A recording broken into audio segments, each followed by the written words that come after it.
Welcome back, Mark Rogerson here. Today I want to do a short video on how I think a business can grow. And growth in a business may seem easy in that we just turn the marketing and sales tap on and away it goes. But I think to have really successful and sustained growth and profitable growth and protect your cash flow and really do it well, we've come up with 5 steps that we think are important when growing a business. The first step is understanding the Ansoff matrix. Now, you may never have heard of the Ansoff matrix, but it's likely that you've seen the diagram I'm about to put up on the screen. We've got in the bottom of this video, or in the notes of this video, we've got quite an extensive ebook on this topic, how to grow, and we actually go into the Ansoff matrix in some detail. So I encourage you to download that and have a good read through it. But it's a really good matrix to understand exactly where you're going to grow and how you're going to grow. So the Ansoff matrix contemplates that there's 2 approaches to developing a growth strategy, and that is varying what is sold, being a product or service, or varying who it's sold to. So I'll put the strategy here up on the screen.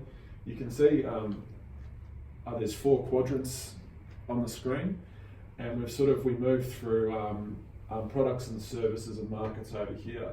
So the easiest part of the Ansoff matrix, or a growth strategy, is selling existing products to existing markets, called a market penetration strategy. More detail on that in the ebook.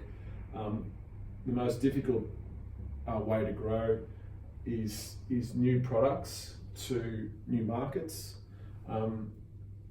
which is a diversification strategy.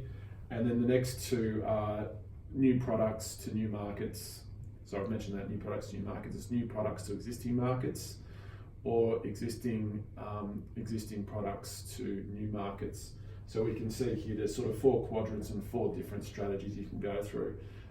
So I think it's important, like I said in the ebook, to have a look through that, understand as part of your growth strategy exactly what quadrant you fit into, and then the challenges that you're likely to face with that. Step 2, ownership alignment. You may be sole owner of the business, so it's just about you, but it's important to have a think about what growth means for you. Does it mean longer hours? Does it mean more work, more stress, etc.? If there's more than one owner, are both the owners aligned? Or if there's more owners, are all the owners aligned to growth? So growth might seem a bit sexy. Yeah, we're going to grow and we're going to increase our sales and increase our profit, but it's something that needs a bit more thought for the owners. Does it mean the owners lose a bit of control of the business? They have to delegate our responsibilities to other team members. For example, they may lose control or contact or connection with some of their clients. They have to give up a little bit of that. Under the various owners in the firm have specific roles where before everyone was just sort of doing everything. But there's a time now with a growth strategy to say, okay, owner 1, this is what you're good at, this is what you're going to do. Owner 2, this is your role. Owner 3, this is your role, etc. So it's important to have a think about that. And like I said, this is all in the ebook in quite a bit of detail. Step 3, team structure and capabilities. Seems fairly obvious, but with a growth strategy, you need to have a think about the team structure and how that team structure is going to develop with the strategy of growth. So if your structure is quite flat now and all roads lead to the owners, if you grow in the structure and you just put on more people and the business grows, and at the moment all roads lead to the owners for questions, for client relationships, etc. If you just grow, that's going to exaggerate, and often that's not sustainable. So that's the first thing. What's the team structure look like, and does that need to change? And do we need a deeper team structure? Do we need to think about adding layers of management in, etc.?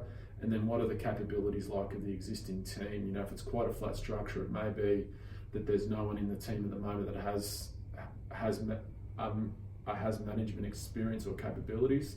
So do we need to buy that in from external? Do we need to develop that internally? So it's something to think about.